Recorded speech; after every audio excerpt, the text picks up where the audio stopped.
Hello everyone, வணக்கம். இன்னைக்கு நம்ம பார்க்க போகிறது ஒரு பர்த்டே கிஃப்ட் மேக்கிங் வீடியோ தாங்க. இந்த ஆர்டர் வந்து என்னோட தம்பியோட ஃப்ரெண்ட் கொடுத்துருந்தாங்க. கலர் வந்து உங்கள் விருப்பம்னு சொன்னதுனால ஒரு பாதியில் வந்து பர்பிள் கலரில் மைக்கா பவுடர் யூஸ் பண்ணியிருக்கேன். இன்னொரு பாதியில் வந்து டிரான்ஸ்பரண்ட்டாக கொஞ்சமாக கோல்ட் ஃப்ளேக்ஸ் யூஸ் பண்ணியிருக்கேன். அங்கங்கே வந்து பர்பிள் கலரில் 8mm பீட்ஸ் வந்து ஒரு டெக்கரேஷனுக்காக யூஸ் பண்ணியிருக்கேன். இது வந்து ஒரு 8 to 12 hours கம்ப்ளீட்டாக ட்ரை ஆகட்டும். இந்த அளவுக்கு நல்லா ட்ரை ஆனதுக்கு அப்புறமா இவங்க கஸ்டமைஸ் பண்ணது வந்து பார்த்தீங்கன்னா லைட் எஃபெக்ட் வேணும்னு சொல்லி கேட்டிருந்தாங்க. ஸோ அதனால லைட்டும் நான் வந்து நல்லா ரவுண்ட் ஷேப்பில் மேக் பண்ணி வச்சுருக்கேன். இதை வந்து நம்ம ஸ்டிக் பண்ணிடணும். ஸ்டிக் பண்ணுறதுக்கு வந்து பார்த்தீங்கன்னா நான் யூவி ரெசின் யூஸ் பண்ணிக்கிறேன். ரெசினாட்டை நீங்கள் பிஸ்னஸ்ஸாக ஸ்டார்ட் பண்ண போகிறீங்கன்னா யூவி ரெசின் ரொம்ப ரொம்ப முக்கியங்க. இது வந்து ஃப்ளார் ஸ்டிக் பண்ணுறதுக்கு இந்த மாதிரியான லைட்ஸ் எல்லாம் ஸ்டிக் பண்ணுறதுக்கு ரொம்ப யூஸ்ஃபுல்லாக இருக்கும். யூவி ரெசின் யூஸ் பண்ண போறீங்கன்னா யூவி லேம்ப் ரொம்ப ரொம்ப முக்கியம். அங்கங்கே ஒரு டாட் வச்சுட்டு அதை வந்து நம்ம க்யூர் பண்ணி எடுத்துக்கணும். அந்த கிளிப்பிங் மிஸ் ஆயிடுச்சுங்க, அதனால நான் இதில் ஆட் பண்ணல. அடுத்ததாக டாப் கோட்டிங் கொடுக்கறதுக்கான ரெசின் அண்ட் ஹார்ட்னர் எடுத்துட்டு ஒரு 5 minutesக்கு ஸ்லோவாக நல்லா மிக்ஸ் பண்ணி ரெஸ்ட் ஆக விட்டுறணும். ரெசின் அண்ட் ஹார்ட்னர் மிக்ஸ் பண்ண உடனே நம்ம ப்ராஜெக்ட் யூஸ் பண்ணக்கூடாதுங்க. ஒரு 10 to 12 minutes நல்லா ரெஸ்ட் ஆக விட்டோம்னா அதில் ஏதாவது பபிள்ஸ் இருந்தாலும் அது தானே ரிலீவ் ஆயிரும். பர்த்டே விஷஸ் கேலண்டர் இதெல்லாம் நான் இன்ஷர் ஷீட்டில் பிரிண்ட் பண்ணி எடுத்திருந்தேன். அதை வந்து நம்ம ஸ்டிக் பண்ணுறதுக்கு கொஞ்சம் போல் ரெசின் அப்ளை பண்ணிக்கிறேன். ரெசின் அப்ளை பண்ணிவிட்டு இந்த மாதிரியான வேர்ட்ஸ் கொடுத்துருந்தாங்க. அவங்களுக்காக சொல்கிற குவாட்ஸ் எல்லாம் கொடுத்துருந்தாங்க. கேலண்டர் ஒன்று ஆட் பண்ண சொல்லியிருந்தாங்க. அதுக்கப்புறமா விஷஸ் இதெல்லாம் கொடுத்ததுக்கப்புறமா ஃபோட்டோ ஸ்டிக் பண்ணிக்கணும். இன்ச்சர் ஷீட்டில் வந்து பார்த்திங்கன்னா பேக் சைட் கொஞ்சம் க்ளவுடியாக இருக்கிற மாதிரி தான் இருக்கும். நம்ம ரெசின் டாப் கோட்டிங் கொடுத்ததுக்கப்புறமா அதுவும் க்யூர் ஆயிரும். சில இன்ச்சர் ஷீட் இப்படி தாங்க இருக்கும். சிலது வந்து பார்த்தீங்கன்னா ஓஹெச்பி ஷீட்டில் நம்ம எடுக்கும்போது நல்லா டிரான்ஸ்பரண்ட்டாகவே இருக்கும். அது வந்து அவங்க எப்படி எடுத்து கொடுக்குறாங்க அதை பொறுத்து. ஓகேங்களா, நம்ம ரெசின் அப்ளை பண்ணிவிட்டு அந்த வேர்ட்ஸ் எல்லாம் எங்கெங்கே வைக்கணுமோ அதை வந்து நம்ம செக் பண்ணிக்கணும். ரெசின் ஆர்ட்டில் ஃபோட்டோ ஸ்டிக் பண்ணுறதுக்கு டபுள் சைட்ஸ் டிஷ்யூ டேப் இருக்கும், அது யூஸ் பண்ணிக்கலாம். அப்படி இல்லைன்னா 743 க்ளூ யூஸ் பண்ணிக்கலாம்.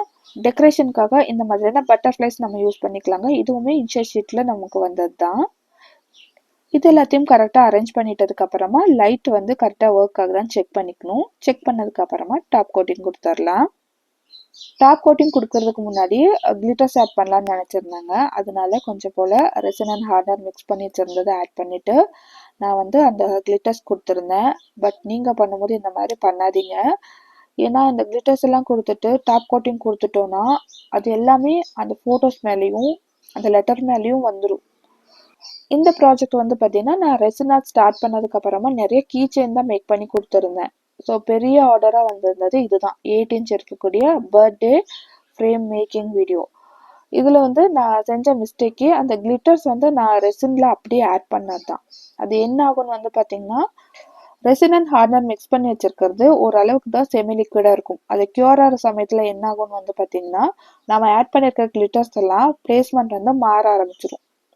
இப்போ நம்ம ஒரு பிளான் பண்ணி கிளிட்டர்ஸ் எல்லாம் ஒரு இடத்துல ஆட் பண்ணியிருப்போம். அது என்ன ஆகும்னு வந்து பார்த்தீங்கன்னா நம்ம ஆட் பண்ண இடத்த விட்டுட்டு மற்ற இடத்துலலாம் ஸ்ப்ரெட் ஆக ஆரம்பிச்சிடும். ஃபோட்டோஸ் மேலெல்லாம் வந்துருச்சுன்னா அந்த ஃபேஸ் எல்லாம் கரெக்டாக தெரியாது. ஸோ வந்து நம்ம என்ன பண்ணணும்னு வந்து பார்த்தீங்கன்னா யூவி ரெசின் வச்சு அந்த கிளிட்டர்ஸ் எல்லாம் ஆட் பண்ணி க்யூர் பண்ணிட்டதுக்கு அப்புறமா டாப் கோட்டிங் கொடுத்துக்கலாம். நான் ஆல்ரெடி சொன்னது மாதிரி தாங்க, நீங்கள் ரெசின் ஆர்ட்டை ஒரு பிஸ்னஸாக எடுத்து பண்ண போகிறீங்க, வெளியே இருக்கிறவங்களுக்கு நம்ம வந்து மேக் பண்ணி ஒரு சேல்ஸ் பண்ண போகிறோம் அப்படின்னா யூவி ரெசின் மஸ்ட்டாக வாங்கி வச்சுக்கோங்க. அது ரொம்பவே யூஸ்ஃபுல்லாக இருக்கும். ஸோ டாப் கோட்டிங் கொடுத்துட்டு கம்ப்ளீட்டாக ட்ரை ஆனதுக்கு அப்புறமா நம்ம வந்து டிமோல்ட் பண்ணிக்கணும். ரெசினோட க்யூரிங் டைம் பிராண்ட் பொறுத்து டிஃபர் ஆகுங்க. சில பிராண்ட் வந்து 12 ஹவர்ஸில் க்யூர் ஆயிரும், சில பிராண்ட் வந்து 24 ஹவர்ஸில் க்யூர் ஆயிரும்.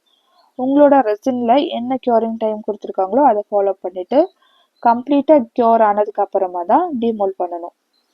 மோல்டு விட்டு எடுக்கும் போதும் அப்படிதாங்க, எல்லா பக்கமும் ரிலீவ் பண்ணி விட்டதுக்கப்புறமா டிமோல்ட் பண்ணிட்டீங்கன்னா கரெக்டாக இருக்கும்.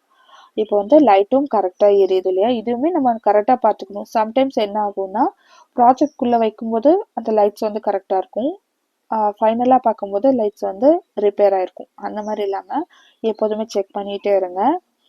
ஃபைனல் ப்ராசஸ் வந்து இது ரொம்ப ரொம்ப முக்கியம். இது மறக்காமல் ஃபாலோ பண்ணிடுங்க. இந்த மாதிரி டீபரிங் டூல் வச்சு அந்த ரா எட்ஜஸை க்ளீன் பண்ணுறது. கஸ்டமருக்கு நம்ம டெலிவர் பண்ணும்போது அதோட ஃபினிஷிங் ரொம்ப ரொம்ப முக்கியங்க. ஒரு ப்ராடக்டோட ஃபினிஷிங் பார்த்துட்டு தான் நெக்ஸ்ட் ஆர்டர் வரும். இது கஸ்டமரை ஹர்ட் பண்ணுற மாதிரி இருந்துச்சுன்னா கண்டிப்பாக நெக்ஸ்ட் ஆர்டர் வர்றது ரொம்பவே கஷ்டமாகும் இல்லையா. ஸோ வந்து ஃபினிஷிங் ரொம்ப முக்கியம். ஃபைனல் அவுட்புட் இப்படி தாங்க இருக்குது. நல்ல ஒரு கிளாஸியாக சூப்பரான ஃபினிஷிங்கில் வந்திருக்குங்க.